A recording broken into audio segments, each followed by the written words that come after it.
G'day,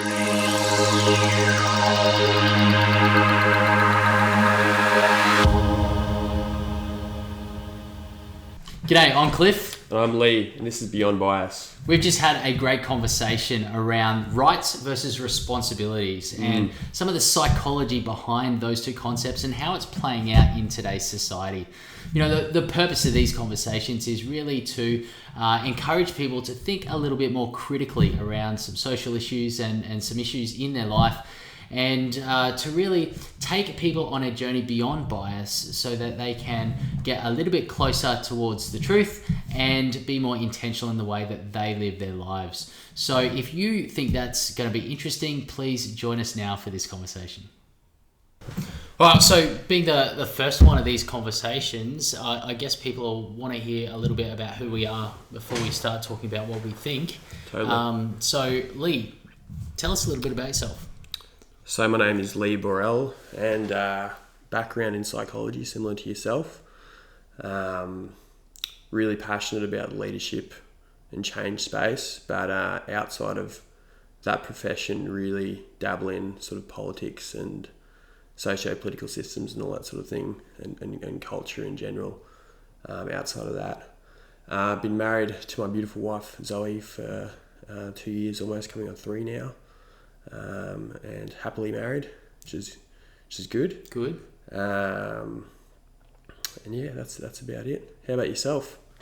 So Clifford Morgan, I've got a background in the military. I spent a number of years, just clocked up 15 years in the Air Force, both full-time and reserve capacity. Yeah. Since leaving the full-time Air Force, have gone on and become a psychologist, so endorsed organisational psychologist. Awesome.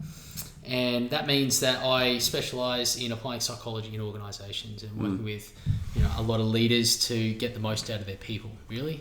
Spend a lot of time doing coaching in the leadership team and culture space. Outside of my work, so like you, married to a beautiful woman, coming up on 8 years now.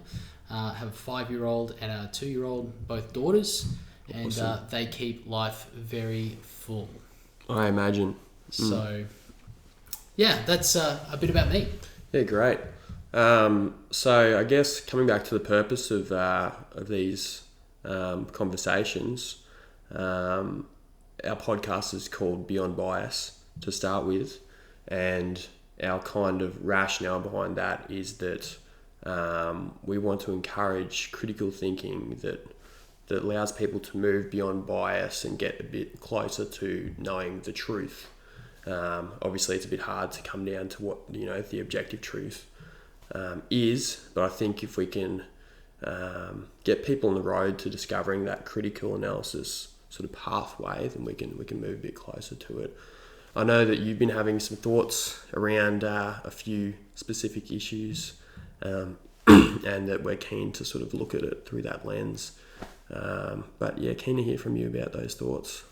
Yeah, so I've been having a few thoughts around for a couple of years now, and particularly these ones are around. I think there's 2 trends that I see that are quite worrying and pose a whole raft of a series of problems that are faced, particularly in Western society at the moment. So the first of those trends is I think a shift from long-term to short-term thinking. And we might spend some time on another conversation talking about that one. But the one I thought we'd talk about today is really a focus on rights at the expense of responsibilities. I think, in times past, Western society is built on people taking responsibility for themselves, their actions, and working hard in order to achieve and both individually and collectively, Sure. and also working hard for their fellow man. And there's lots to suggest that as a societal system, kind of the Western society does that much more than many other, models. But I think over the past several years, there's been a shift away from responsibilities and shifting towards focusing on rights. And, what is my inherent right versus my my responsibility to take action. Yep. So, that's problematic for a whole raft of reasons. I mean, we're going to kind of explore some of those. Definitely. What's your initial thoughts when I bring up the topic of rights versus responsibilities? I start to just consider how did we get here? Like, I think that's kind of where my thoughts start. Since there has been that change, a lot of things are sort of upstream from culture. So I just wonder, what does that come from? And I think there's a big influence with universities in how things have changed in teaching, especially in the humanities and the social sciences and where we are. Mm-hmm. But maybe we could start with the what has changed first. What do you reckon? Yeah, so a whole raft of things. I think what has changed. Well, I have in my undergrad, I had a university professor who he jokingly said that everything can relates back to nuclear weapons and consumerism, there's a lot in that when you actually start to unpack it. But I think very much so. There's been a shift away from. So let's look at it this way. I think there's always been people who don't take responsibility seriously, and they shirk their responsibility. And when you shirk responsibility, that means rights come into play. So ultimately, the way I see it is that people, when they shirk responsibility, or if everybody is taking responsibility the way that they should be, individual and collectively, then rights are a moot point. And so love that. I'm a business owner, right? So from a business owner's perspective in the corporate world, there's a lot against, or you have the union movement, and the whole point of a union is to stand up for the rights of employees. But what I would say is that if employers were,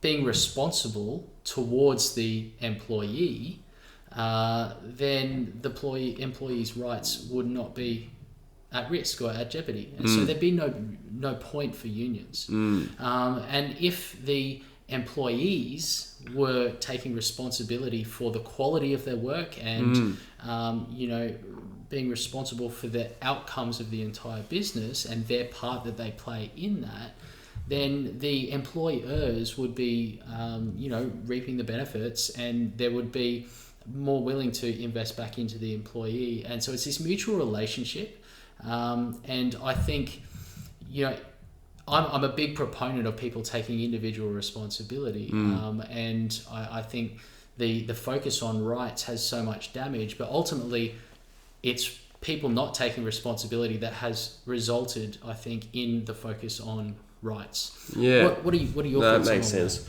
I was just thinking, I know we've had earlier chats as well about even just the fundamental responsibility that one has to take, even just to fit into society or to make society function in itself.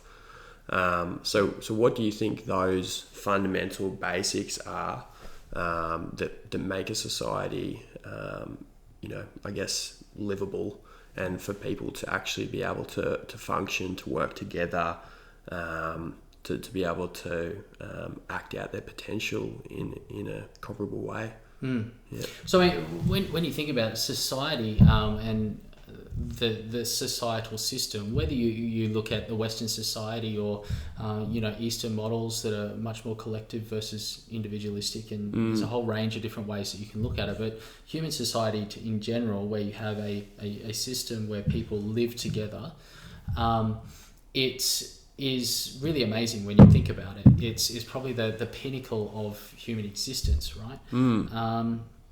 And so there are obviously a whole lot of benefits that come from that. There's things like, back originally when it started to happen, you had things like protection. People are more protected from outside threats when you are in a group. You have kind of the social connection benefits that are there. There's more opportunity for that. And we as people, as we both know, being psychologists, like, social connection is just so key to people fulfilling their potential and living a sense of well-being. There's the opportunity for specialization. So, if I'm really good at, I'm not good at plumbing. Okay, yep, so if I have a problem with my sink or my taps or anything like that, I'm going to call someone who's a specialist in that area, and so you can get really good at a certain thing. Yeah. I don't have to be really good at that. I can focus on, helping people in the leadership space. And so that opportunity for specialization, where you don't have to be a jack of all trades in order to survive, that really only comes in some sort of societal system where you can rely on others. Yep. And free markets sort of backing that freedom to sort of act out your potential and support each other in these different needs. Yeah, well, definitely in the kind of the Western society thing that's playing in there. And so where there's a need, then people step in to fill that need, and all of that sort of thing. I think that the thing with societal systems and that sort of thing, the more people that you live near, the more sacrifice you have to make. Yep. And it's kind of like one of the big things, I think, that a lot of people in the that focus on rights, are focusing on freedom. They love this idea of freedom. Everybody has the right to be free. And I'm a big proponent of freedom, but if you want to be 100% free, go and live in the wilderness by yourself with nobody else there. Right? You can play your music as loud as you want. You can do whatever you want. You don't have to wear clothes, or you can do whatever you want. You're not impeding on anybody else. Yep. But as soon as you start to live in a society, then what you want to do may impede on what somebody else wants to do, and so you have to make sacrifices to kind of make it work. And therefore, there's this is why we kind of have things like systems of law and all of that sort of stuff. It's the things that make the system work. And we as individuals, if we want to reap the benefit of that societal system, have to actually take responsibility for maintaining it and contributing to it. So there's some thoughts around how do we make that work. Totally. Yeah. I'm all for that. I wouldn't want to have to be waking up every night because my next door neighbour's got the music up all the time. Even expanding on that. I think we were talking about the Western world versus other systems. We've seen in history the consequences of sort of passing on that responsibility to, I guess, different structures of power, even though that's quite a socialist term, I would say. But we've seen in sort of communist governments where the responsibility of the people sort of moved on to government to an extent to sort of look after that. People actually don't like that. They really it looks great on paper that everything's going to be redistributed in a fair and equal way, and everyone's going to have the same rights. But actually, we know about people from a psychological sense as well that you need the freedom to make your decisions, even if you decide to make what might be a not so good decision. And so I think that Western viewpoint of having free market capitalism is turning into a bit of a dirty word these days. But yeah, I think everyone or most people are for the idea of free markets, when you can freely act out your potential in accordance with what you aspire to be, what you aspire to do. That allows people to make mistakes and to move forward in a way that gives them freedom. But you also have to be mindful of, you know, the people around you and making sure that we're not impeding on these other rights as well, as a consequence, which is interesting. You know, we do have the law as a protection for that. And yeah, we're seeing a lot of different things unpack at the moment in the West. We're seeing a lot of things being challenged, the Western model. And even just to pivot slightly off that, I think part of the rights versus responsibility part, specifically on the rights part, we've seen a recent kind of weaponization of people sticking up for other people's rights. And you know, you mentioned social capital before, and I guess for those who don't have a handle around social capital, it's a psychological term that sort of describes the level of rapport or perceived rapport that a person has about you, which allows you to, I guess it's a buffer against negative stimuli in a way.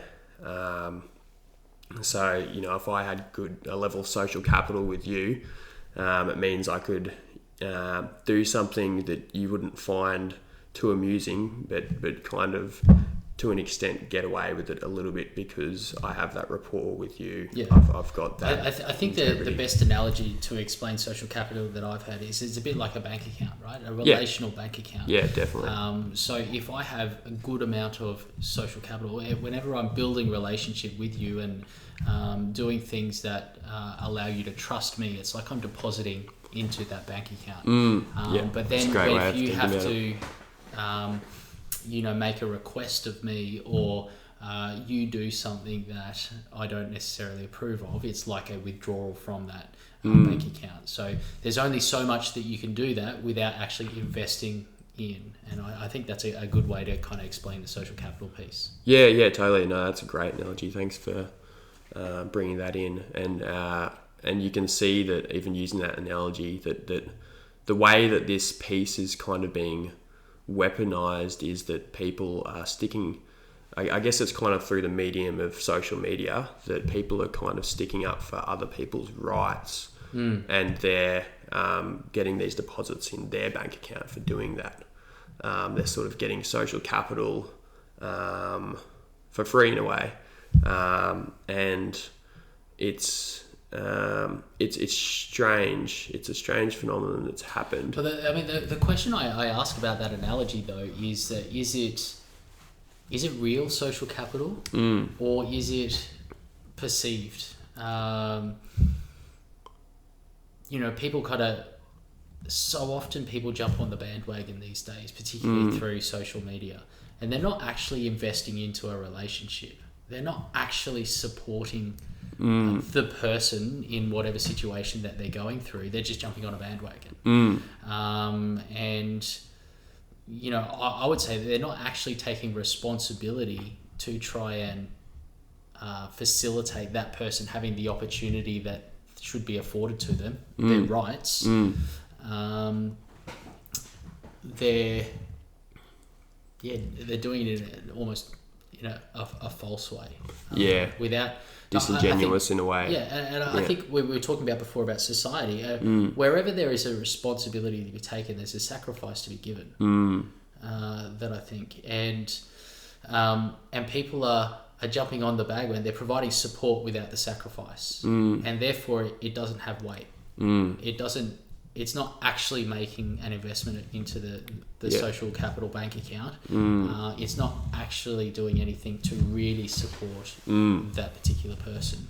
And the funny thing is, people intuitively know this on social media, but because the cause is something that is important, that the group is generally a minority group or something like that, the people that may perceive the sticking up for their rights as disingenuous, you're unable to call that out because you will be character assassinated online because the cause is too taboo in some way, I guess. And to put the critical lens on that, Obviously, every group of people we talk about, we're going to treat, with respect and the exact same honour as anyone else. But I guess we want to sort of approach it and unpack, beyond the bias of, left and right political orientation, that sort of thing, and see what's actually under the bonnet, and see what's operating there, to be able to get to the truth a bit more. Yeah, very much so. And so it's about not just taking the one perspective, but from a scientific part of the purpose of these conversations is really to get people thinking, apply some of the scientific method that we are trained in to some social issues, and think about things critically. So the biggest bias I think at play with all of this is confirmation bias, right? Is that we believe something is the case, and so we will go and seek out evidence for that, and we may even we're looking for evidence to confirm what we already believe, rather than to truly understand the situation that's actually taking place. And once you start looking for something, you've got to find it everywhere, right? And so the whole premise of kind of science is to try and identify objectively what's going on, and therefore not just looking for confirming evidence, but looking for disconfirming evidence. We want to disconfirm the null hypothesis, which is the opposite of. So if we I'm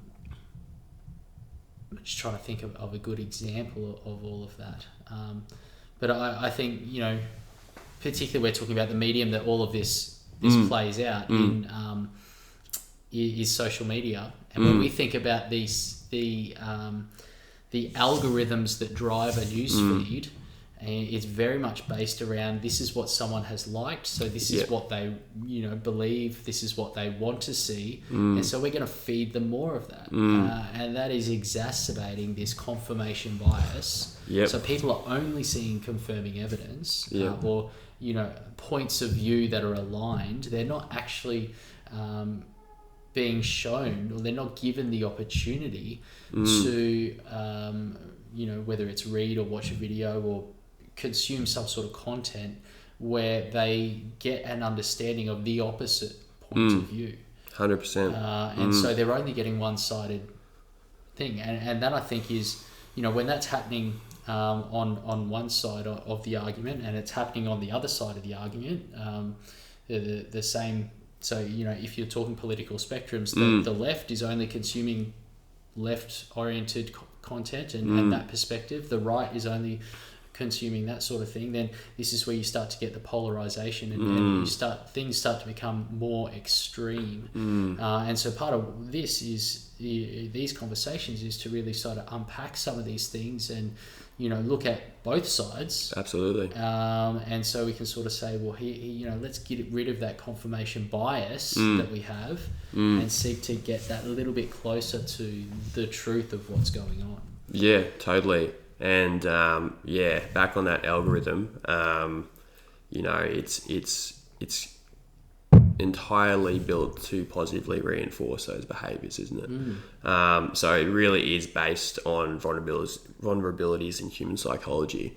I remember even watching a video from an ex-president of Facebook, probably a couple of years ago now, but he said that he now goes around the world doing lectures and talks about how people need to, at the very least, moderate their social media behaviour, because of how dangerous it is to your patterns of thinking. And there's evidence to suggest now that phone use, and obviously a big part of that is social media. Just the idea of just checking your phone has permanent impacts on your ability to focus attention, which is a devastating impact. And we can see that playing out with new platforms like TikTok with shorter videos that are targeting that kind of vulnerability, or new vulnerability in psychology.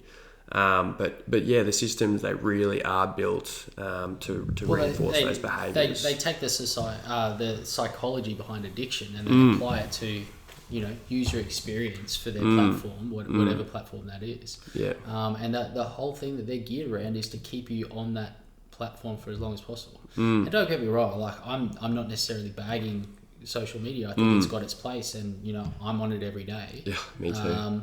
And there's some great benefits that I receive from it, but if you're not intentional about it, then you can go very quickly down a whole on a whole raft of different things. We've been talking around how the perspective that we have on societal issues and how it can polarize us during that. You kind of mentioned the distraction effect that it has, and we could start talking about Cal Newport's kind of work with deep work and how just a ping on your phone can take up to 20 minutes for you to regain that same level of deep concentration on the work that you're doing. Yeah. We can talk about the mental health and the well-being side of things there, and there's so many things there. The key is really being intentional, isn't it? About how you use these things. Yeah. And I guess one of the things that I say to a lot of my clients is you're controlled by what you're not aware of. And if you're not aware of the effect that social media is having on your life, then you can't be intentional about exerting control over it. And so that's one of those things that we want people to be more intentional with the way that they live their life. And so let's raise the awareness around what some of the effects of these things are. Totally. Yeah. I guess it's kind of coming back to the theme of this, rights versus responsibilities. Where do you see some of the key areas that people need to be intentional in these areas? I guess just to pivot off the I guess social media as a starting point. I remember just after you said that, it reminded me of a class we had in behavioural economics and how there's a theory behind cognitive load that if and this concept of choice architecture. Yeah. And if the conditions are congruent enough with you, or just I guess have a lessened amount of cognitive load, then the theory is that you didn't actually have a choice in the situation.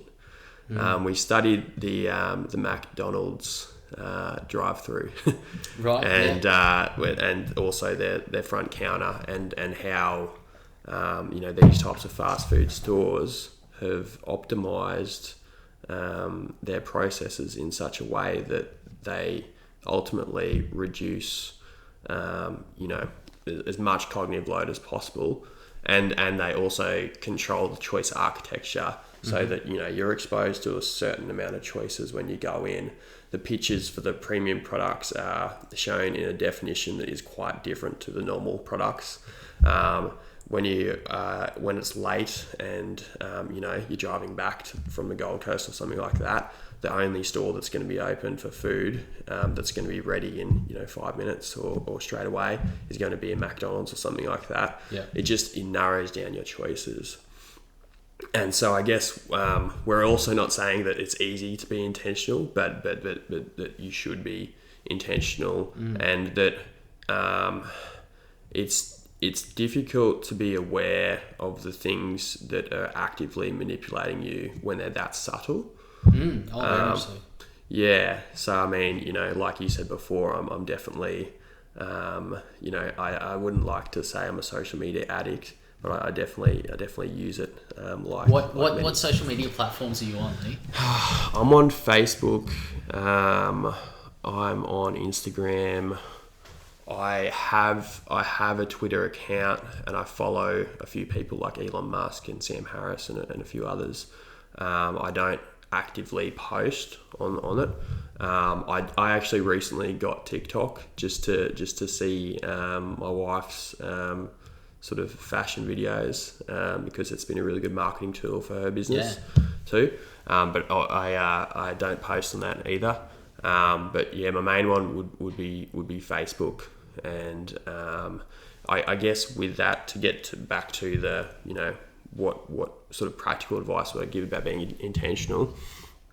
For me, I know personality-wise, I have a slightly more conservative temperament.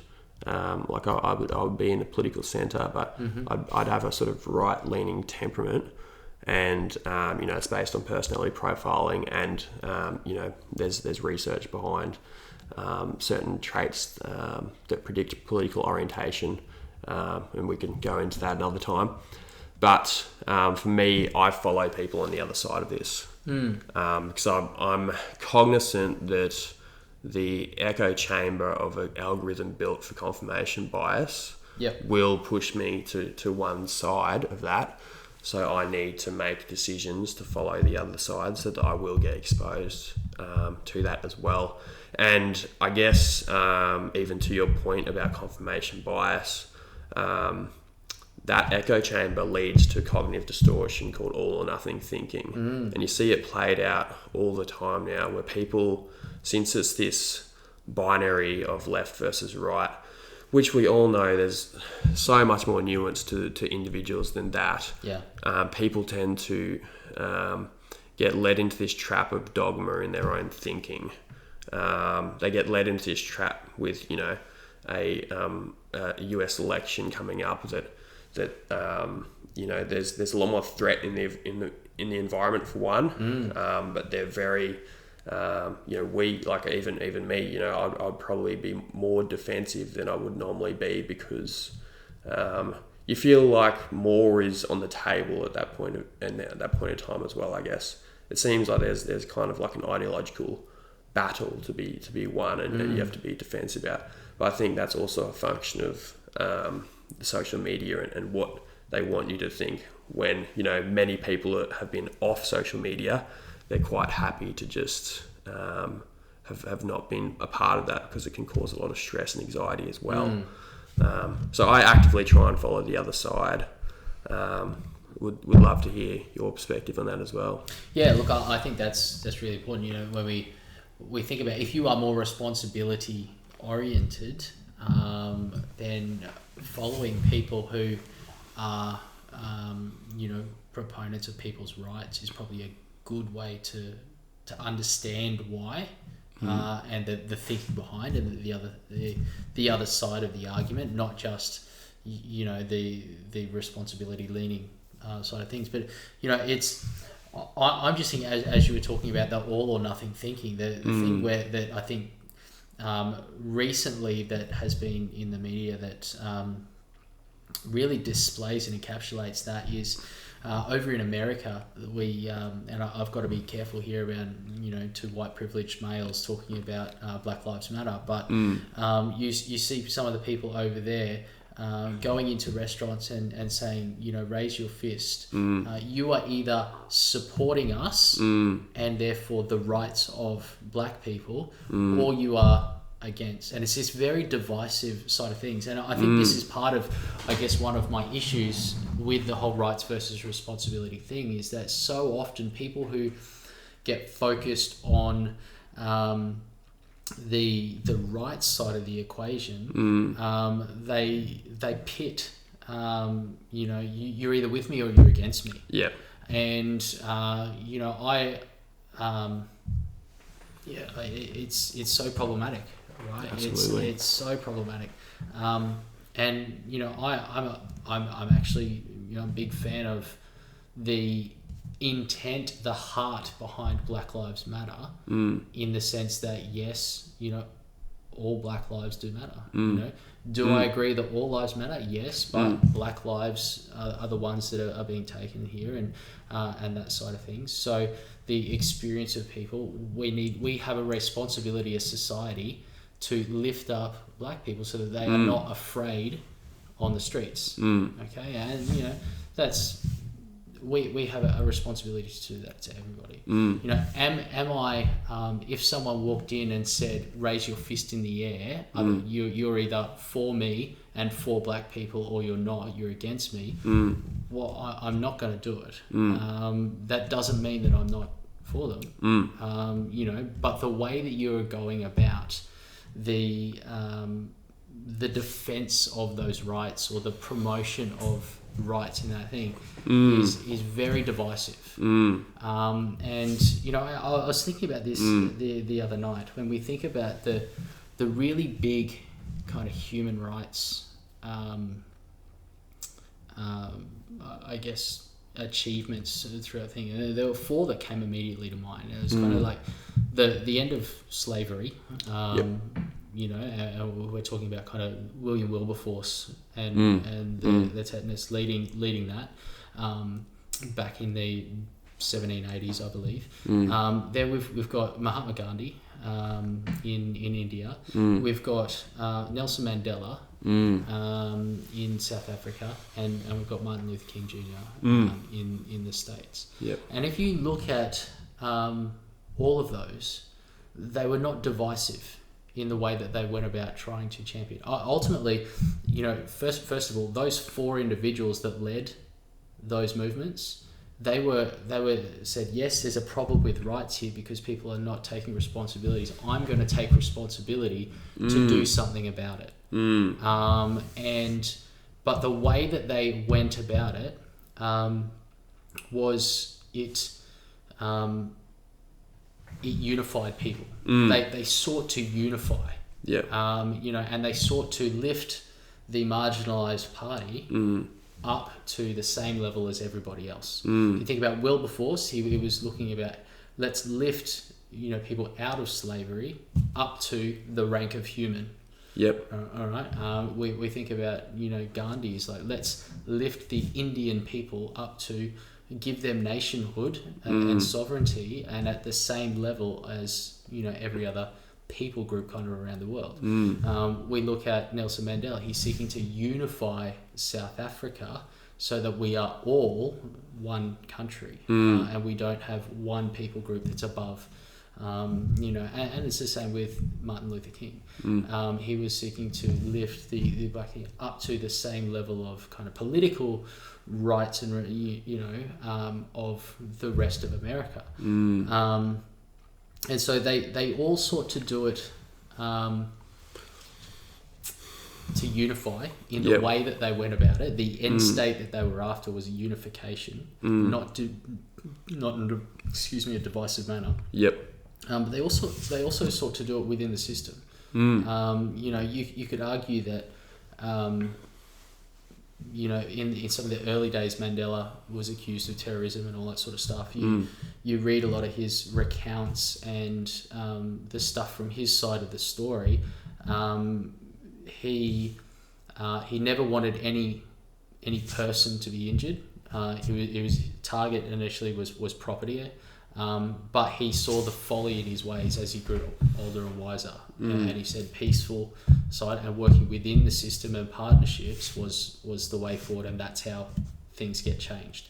And so the interesting kind of transition there. The maturation. And you know, Martin Luther King, it's within the system and getting people to vote and all that sort of stuff through non-violence and that sort of thing. And so it's building up society rather than trying to tear it down. And I think a lot of people, when we start talking about the focus on rights, is that my rights in the system are not being met, and quite often the impetus for that is a legitimate concern, right? But the focus solely on the rights means that they want to tear down the system. And so it's dividing society. It's not contributing and building it up and making it better. It's let's tear it down. And you know, in so many cases, they're not offering a viable replacement for that. They just want to get rid of whoever's in power.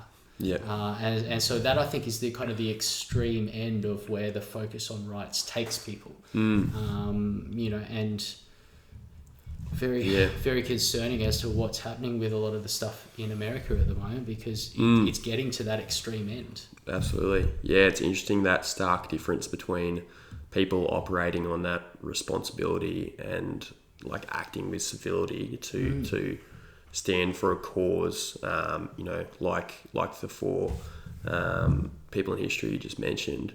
And I was just reflecting on the 1960s civil rights movement with Luther and how civil they were, and they were quite. They had a pretty specific strategy as well. They knew what they wanted to do. But as you said, and similar to Morgan Freeman's sentiment that I saw a video of, he just said, don't call me black man. I won't call you white man. Just call me Mr. Freeman, and I'll call you your name. There's been this move to, I think, an aspect of it, like there needs to be a move to recognising the history and acknowledging the terrible things that slavery brought with Jim Crow laws and all of that, and how it was such a slow burn for them to actually overcome that through policy over time, and the implications that has on generations as well. So I think there's obviously still a lot of hurt there, and you can see that come out. And I've kind of described what happened with the George Floyd situation as a sort of global amygdala hijack, in a way. And the amygdala is the emotional center of the brain, as we know, and it's the part of the brain that will send a stress response to the hypothalamus, and then the hypothalamus will send that a response down to the adrenal glands to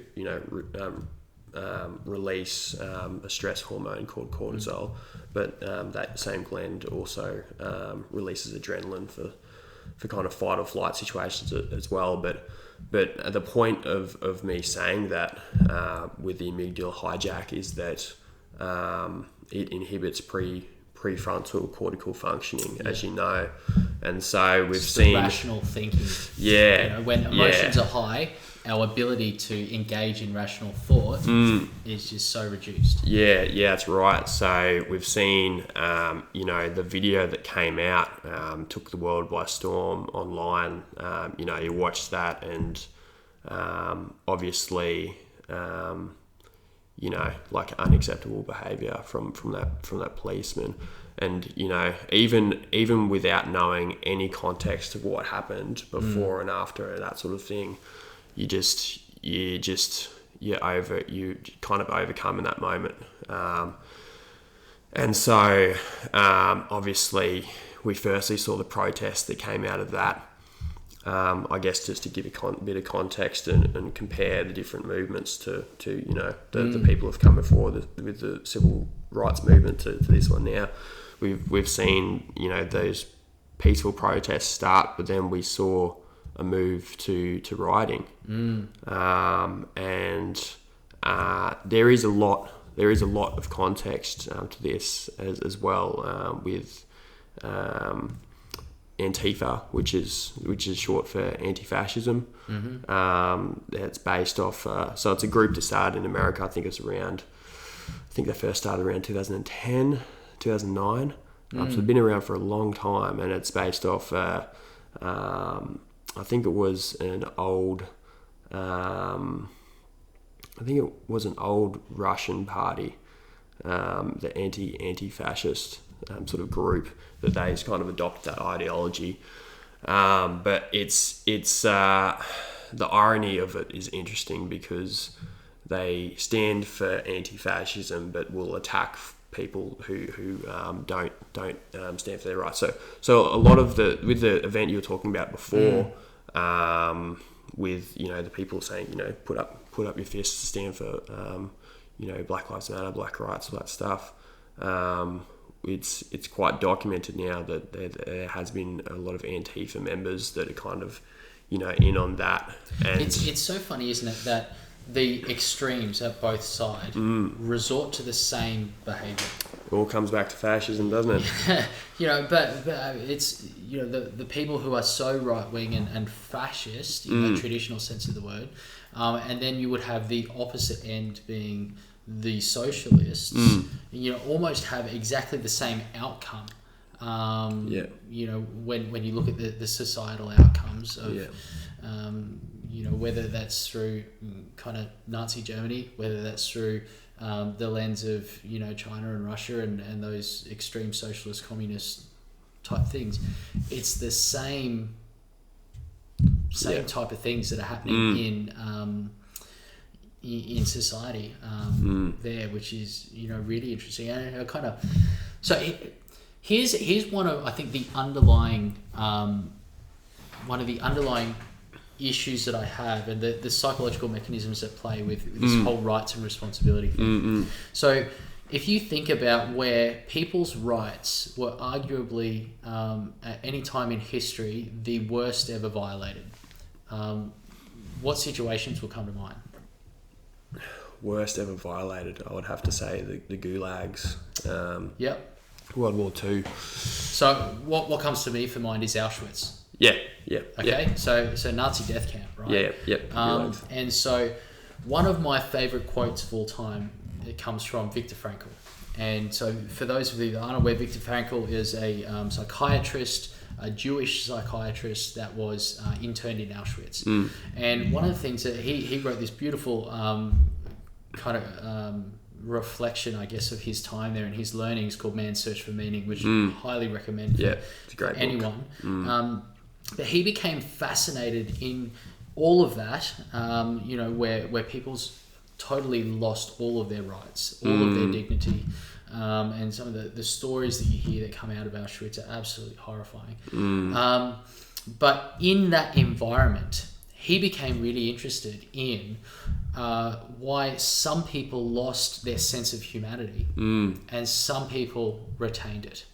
So some people, Jews that were subject to the worst of treatment, the worst violations of their rights were, became like their captors, or deteriorated into he describes them as dogs almost, and they would turn on their fellow Jews, their fellow prisoners, and they would lose all sense of humanity. And then there were other people who kind of retained this moral code and this sense of dignity, and they remained kind to their fellow prisoner, and they tried to help them out as much as possible, and remained human. And in there he writes this beautiful quote, and he says that in between stimulus and response there is a space, and in that space lies our ability to choose our response, and in that choice lies our freedom. And so when you think about that, when we start looking at rights, rights are always about what somebody else has done to us. And somebody has violated my fundamental human rights, what I am entitled to, kind of thing. And so therefore the impetus is, if someone's done something wrong by me, I'm the victim. Okay, and so this victim mentality, it's very disempowering, particularly if you're the one that has had your rights violated. You're part of the marginalized group.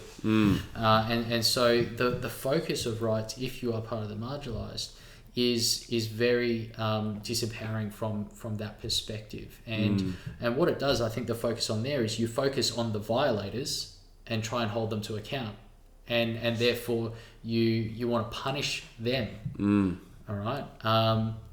And I think that is to a large degree driving a lot of the behavior that we're seeing over the States and around Western society at the moment. Is, I feel violated, someone's done wrong by me. I want them to pay.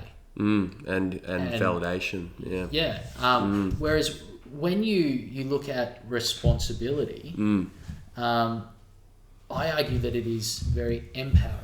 When you look at Frankl's quote, if someone does something to you, the stimulus, right? In between stimulus and response, there is our ability to choose, and in that choice is our freedom. So where Frankl and his fellow prisoners in Auschwitz had, you would say that their total freedom was taken away, but he says no. In those moments, the very last vestige of freedom, the true freedom, all right, comes in our ability to choose how we respond to what other people do to us. Love that. Love that quote. Yeah, isn't it brilliant? And so what that means is that no matter how someone violates your rights, you have the ability to choose what you do with that. And I believe you have a fundamental responsibility to be the best person that you can be. And in doing that, you have a responsibility to choose. Don't just react, respond. So reaction just happens automatically. It's the amygdala hijack that we were talking about before, that flight, fright, or freeze response, where there's no thought, there's no choice. If we want people to live an intentional life, then we want them, they need to choose how they respond to situations rather than just react. And so if we say everybody should be taking individual responsibility for the choices that they make, they need to then, be intentional about those choices, and sort of say, let's choose to respond in a way that's going to be beneficial, that's going to be beneficial for me personally, be beneficial for those around me, beneficial for society as in general. And quite often what that means is that respond in a way that doesn't aggravate the other side, but in some way encourages them to take responsibility for their own actions. It encourages them to take responsibility for looking out for their fellow man, and encourages them to take responsibility to contribute to the betterment and sustainment of society. Everyone's better off. And so when you think about that, I was, it really, focusing on responsibility promotes this sense of what we call agency in psychology. Right? You actually have an ability to choose, and a sense of control over your life. Whereas you focus on rights and what people have done against you, then you're giving that control to somebody else. And so this this thing around empowerment, focusing on responsibility empowers people. Focusing on rights disempowers people. And as I said before, we have it's only when people take responsibility, people in the marginalised group take responsibility for how they respond, and people outside the marginalised take responsibility for helping those who are marginalised, that we start to see, people shift.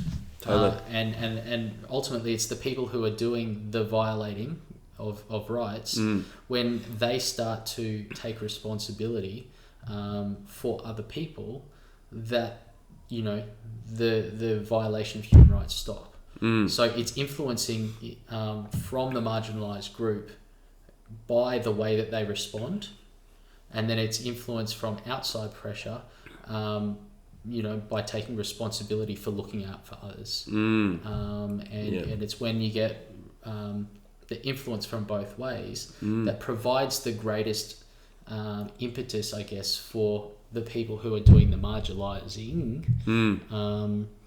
to change their behaviour, to change their focus, and to take responsibility for their actions in that way.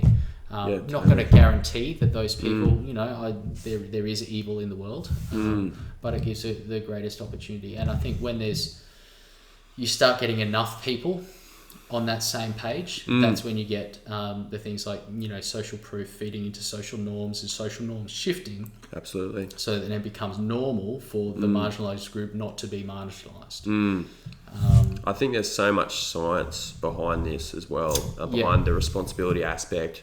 And, I love how Viktor Frankl's just incorporated that, Pavlovian conditioning sort of theory into that, and that, that freedom in the middle of stimulus and response. And I think that pause is so important in that sort of analysis, in that, some people will need a bigger pause than others,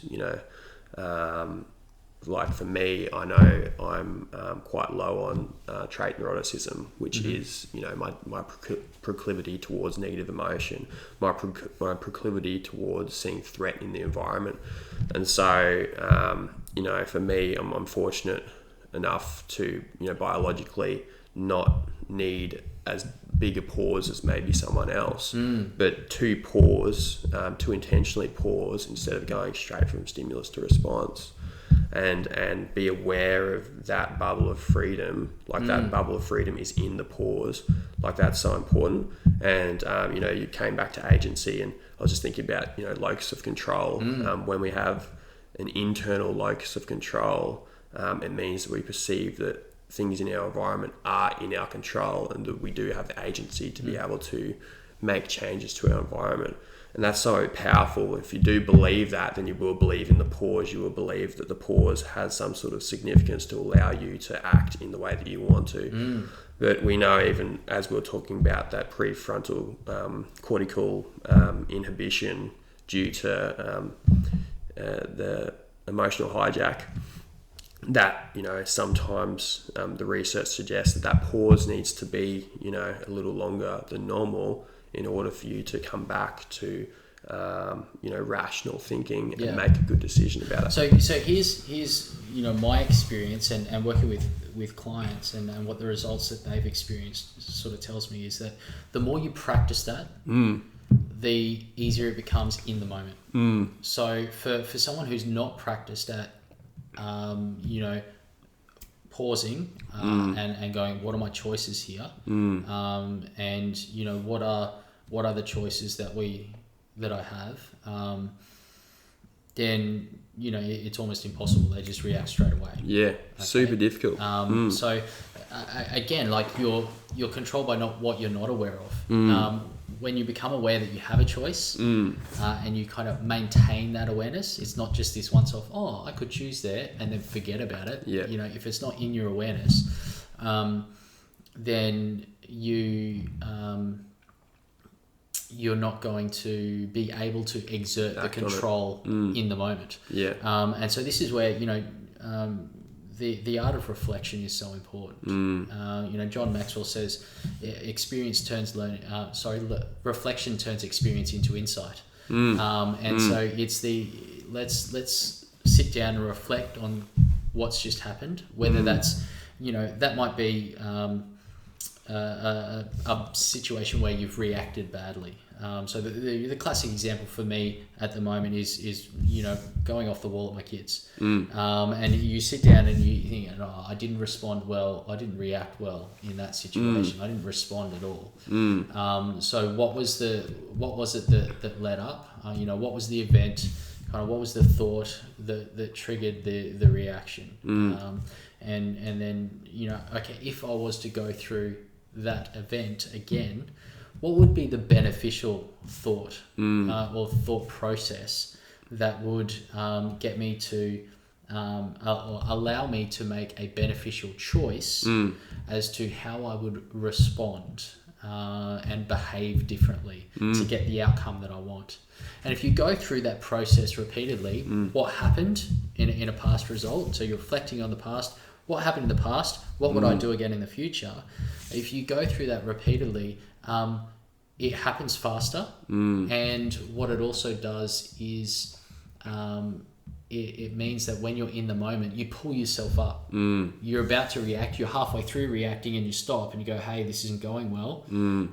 Let's backtrack a little bit, all right? Or you just pause and take a deep breath and then go, at a million miles a second in your head, what you're going through is you're saying, I remember 3 weeks ago when this happened last time, I said I was going to do X. All right, so let's go and do this. From the my military experience, this is what I call when I'm working with my clients, I talk to them about developing a set of actions on.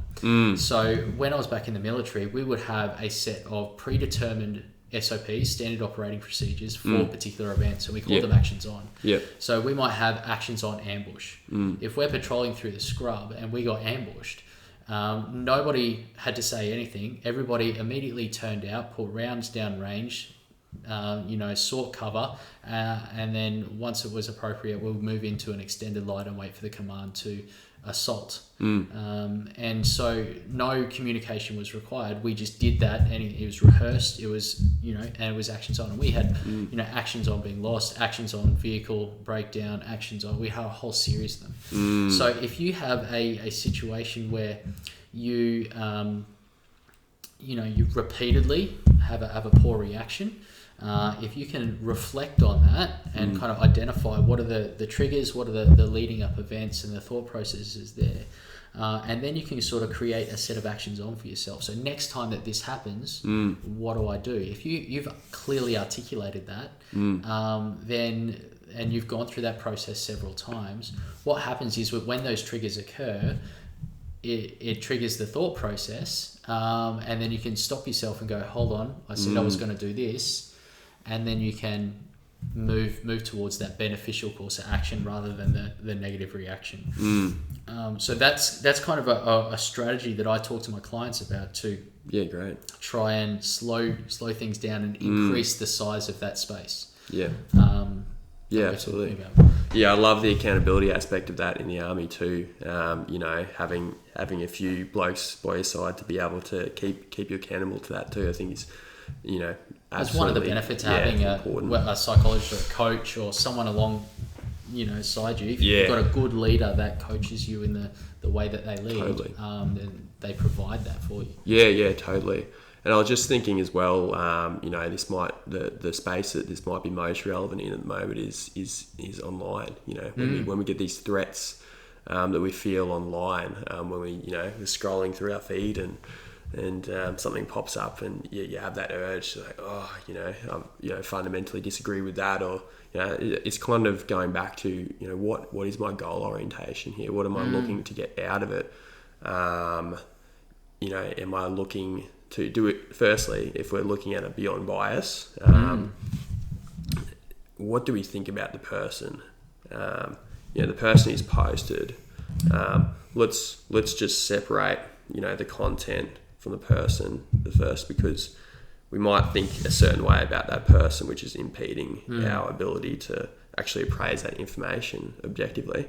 It's a very, very difficult thing to do, but that might even tell you exactly what your goal is at the beginning. That it's like, actually, I'm kind of out here for a bit of ad hominem attack on this person because I fundamentally agree with one view they posted, so I'm going to continue along that.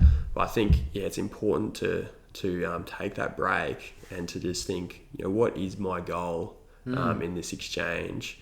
How could I better approach this? Is it something I should even interact with online? Like what's going to be the end game? Because I know, I think you'd agree with me here. There's it's a rarity to ever have a constructive battle online against certain ideas. If you enter the political environment, it's the percentage of a win-win situation is quite low there.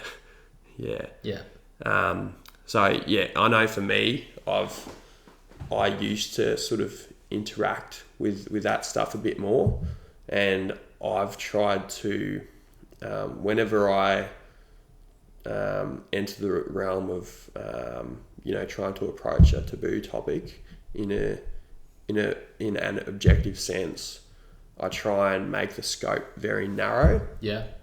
And I try and keep it that way. But I've noticed that people, even though I try to be as clear as I can about the scope, people still tend to attack the straw man, which means that they're bringing into the conversation a point that is part of the bigger discussion. That's not something that I've particularly aimed to address, to try and call you out on that in that moment, which tends to happen in almost every conversation. And you don't get that nuance when you get with the one-on-one, like these conversations, which is so important. And obviously things have changed a lot. Social media is the way now. It's not going away. There'll be more social media sites to come. There's new ones popping up every year. Wikipedia, they came out the owner of Wikipedia came out with one a few years ago now, and that's growing fast.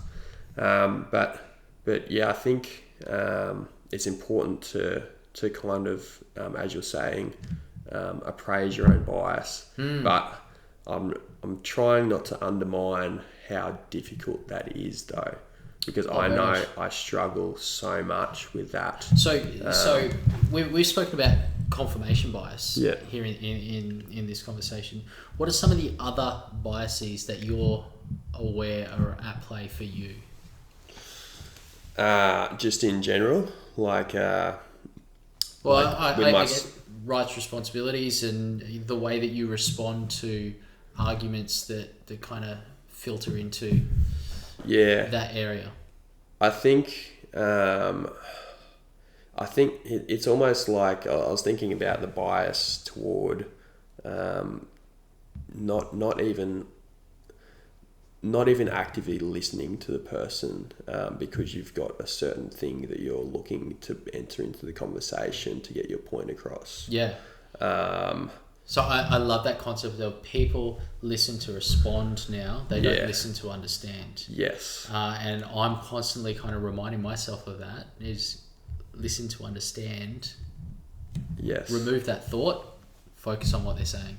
Yeah, and that's, I've caught myself out with that many times, and it's a real difficult one when, in a conversation with a client or something like that, where you don't have the time either. You've got a very short period of time. You need to get information on the table. It's very hard to... I think you can balance that well, and it's sometimes unavoidable in some ways, just with time restraints. But I think, in best practice conditions, to be able to actively listen and be present, you're giving that person respect. You're giving them the best chance to articulate their position on whatever it is, and you can have a conversation. Yeah, I think it might have been Carl Rogers that said, listening done well is the best thing you can ever do for someone. Yeah. And truly listening to someone, it just is so rare these days. Yeah. I mean, he's the author of person-centered sort of psychotherapy, isn't he? He's the author of coming back to authenticity in a way, and being unconditionally empathetic to other people's needs, and coming from that perspective of respect and civility, which is something that is kind of being eroded at to some extent in society now. Yeah. So one of the other thoughts I was thinking around this whole topic, what are the universal rights and responsibilities that people have? And so I was sitting down and writing them down, and I came up with 4 responsibilities that I believe are universal to everybody, regardless of culture, regardless of sort of situation and societal standing and all that sort of thing, race, and 3 rights. And I was saying before, a little bit bummed that I didn't have 4 and 4 equally, but as you probably gained, I think there's more benefit in focusing on the responsibilities than there is the rights. Totally. But universally, I think fundamentally everybody has a responsibility to themselves to be the best version of themselves that they can be. They have a responsibility to try and fulfill their potential. I think everybody has a responsibility to love, protect, and provide for their family, those that are closest to them. I believe everybody has a responsibility towards others, towards their fellow man, to help them be the best versions of themselves that they can be, to help others fulfill their potential. And then I believe, everybody has a responsibility towards the society that they live in, towards contributing to the sustainment and betterment of that society. So how do we make ourselves better? How do we look after the people around us? How do we make others better? How do we make society better? And I think, regardless of race, society, culture, rank within the social hierarchy, those four things apply. And I think if you are responsible to each of those levels, then so often the rights issue becomes a moot point. You're not violating other people's rights. Now there are more responsibilities that people have that are outside of those, but as a really high level kind of thing, I think those four encapsulate it. And then when it comes to rights, what are the universal rights? And I think that everybody has a right to the opportunity to be the best version that they can be. They have a right to that opportunity.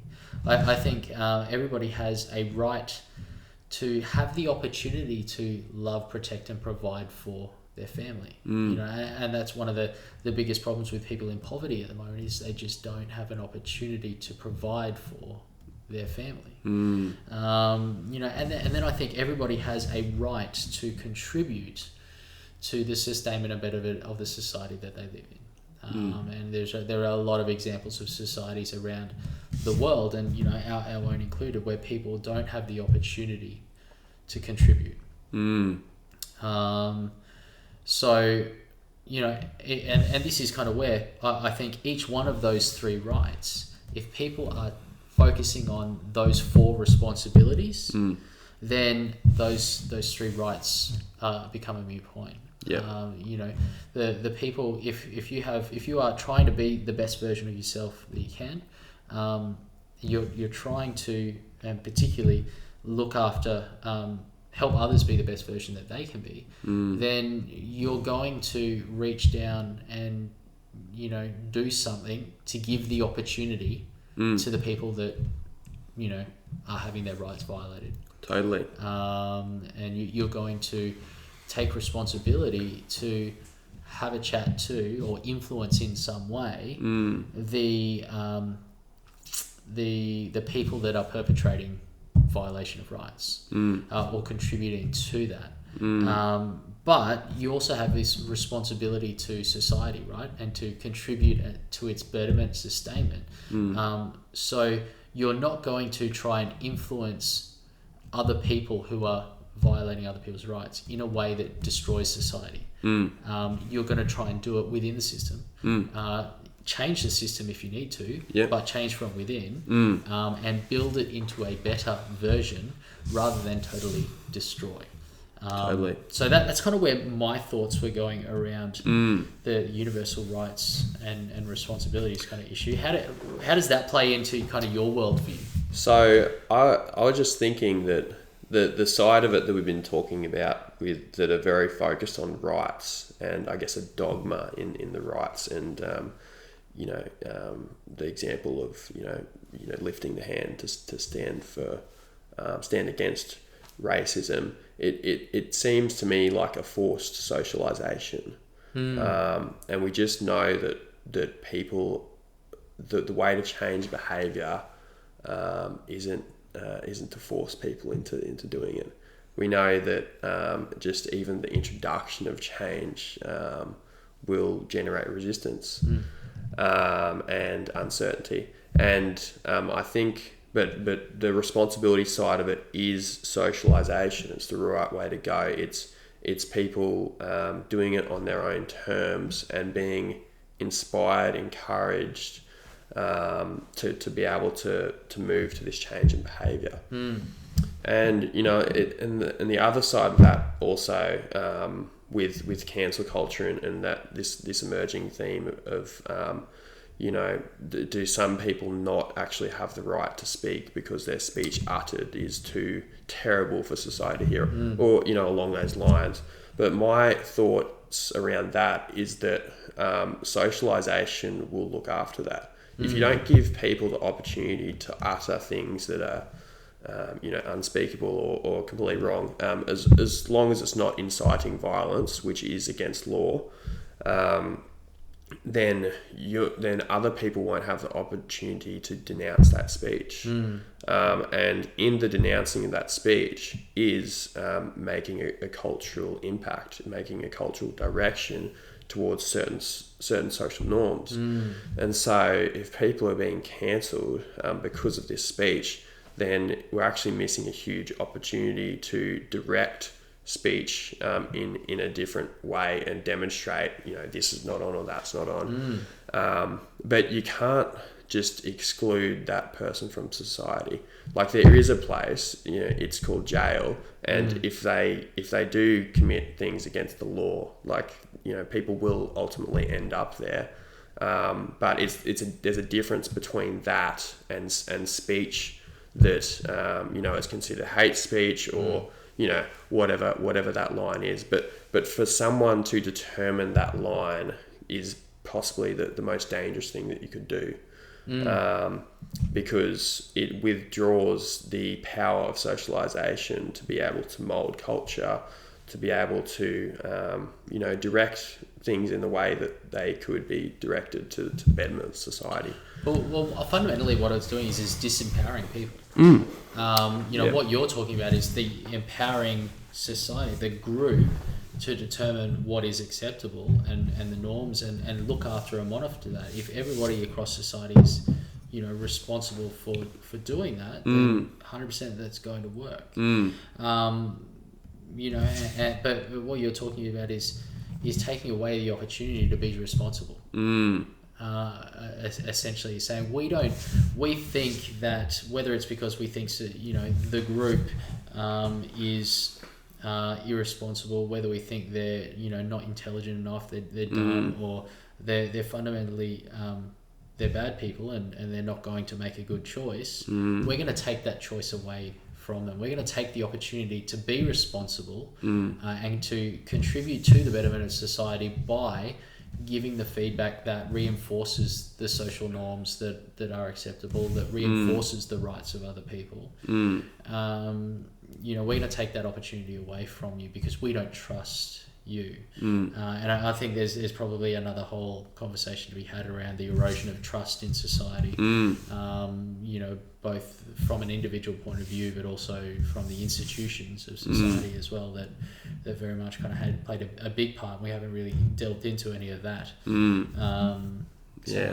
think there's a self-righteousness to it that I, as an individual, could petition for someone else's right to be taken away, to have a conversation, to be just in the conversation, with people being cancelled on Twitter and social and Facebook and all those other things. With I think Facebook's got over 10,000 or 20,000 moderators of the speech online worldwide, and they don't test for political orientation or anything like that. Maybe they should, maybe they shouldn't. That's another discussion. But it's just, it seems to me that for me to be able to make that decision, knowing all the things that I've done wrong, the lies, just the things that you think, the white lies, all that sort of thing, we've all been there and done that. So we're not in a position to be self-righteous in that way, regardless of, how this person or that person's acted. Obviously for me, you're going to see my highlights on Instagram. It might look like I'm this good person, this pure person that doesn't lie or do these things, but we all do, and we don't have that authority to just discount someone else's rights in that way, do we? Yeah, very much. Yeah. So let's kind of wrap all these thoughts up, Lee. And what do we want people to do? So it's very well to kind of have these conversations and think about different things and kind of share our point of view, encourage other people to think, what do we want people to walk away and do? Because ultimately, if they don't take their insights, whatever they are that they've gained from this conversation, and do something with them, it's not going to make a difference. It's been a waste of time. So what do we want people to do? Yeah, I think there's a couple of takeaways from tonight. One of them I would recommend is just making your reading a bit broader. Yeah. Like, if you're reading only non-fiction, go and get a fiction book out of the library. Challenge neural pathways, challenge yourself to take different perspectives, because it does open up a lot that you will notice when you actually engage in an activity that kind of opposes your preferences in a way. And I would also encourage, as another takeaway, as we noted earlier, to expand your horizon on what you're following on social media. And just maybe even the dialogue that you're engaged in, in the groups you're engaged in, maybe expanding that horizon as well. Lastly, I think just the main thing is give people the benefit of the doubt. When you're getting that threat response online or in person, what's going to help pause is if you can believe there's some kind of innocence before they've been proven guilty. Like just to come with that lens to encourage that pause, to not ascribe motive to what they're saying before you've really heard them out. Yeah, that's what I'd say. Yeah, I mean, for me, I think it's, I want people to be more intentional in the way that they live their life. I mean, I believe people are fundamentally good. People are more brilliant than they know they are. And so, with that motivation of being a better person, everybody, I believe, has an inherent desire to be better. If they're intentional about it, they can be better. So, one of the things that I was talking about, some of the work that I do with my clients, have a think about how you react to certain situations, and reflect on what was the event, what was the thought, what was the reaction. Okay, so ETR, and then if you were to encounter that same event again, what would be the beneficial thought, what would be the beneficial response to get the outcome that you want. And it's that process that I think really builds that sense of agency, that sense of ability to choose, as Viktor Frankl would say, that it increases the gap between stimulus and response. So people have more time to actually choose a response that is going to be intentional. So yeah, that would be my encouragement for people, would be that they take the time to reflect on that, and then create a psychological action on for next time they encounter that event, and potentially have a think about what those 4 rights, the 4 responsibilities. Responsibility for me to be better, responsibility to protect, provide, and love my family, responsibility to help others get better, and responsibility to society. What are you doing? What can you do over the next week that is going to help you fulfill each of those 4 responsibilities? Absolutely. And come up a bit of an action plan, and try and be more intentional. Yeah, I think if we did those 4 responsibilities, the world would be a much better place. I believe so. Yeah, cool. All Thanks, right. Cliff. Great conversation, Lee. Very good conversation. Hey guys, thank you so much for watching. If you're listening online or watched our video, we really appreciate your continued support. We'd love to get some feedback from you. And so why don't you tell us what stood out to you the most? Put it in the comments box below. Don't forget to like, share it if you thought these were valuable conversations, and make sure you subscribe and hit the little bell button so that you know when the next conversation comes up online.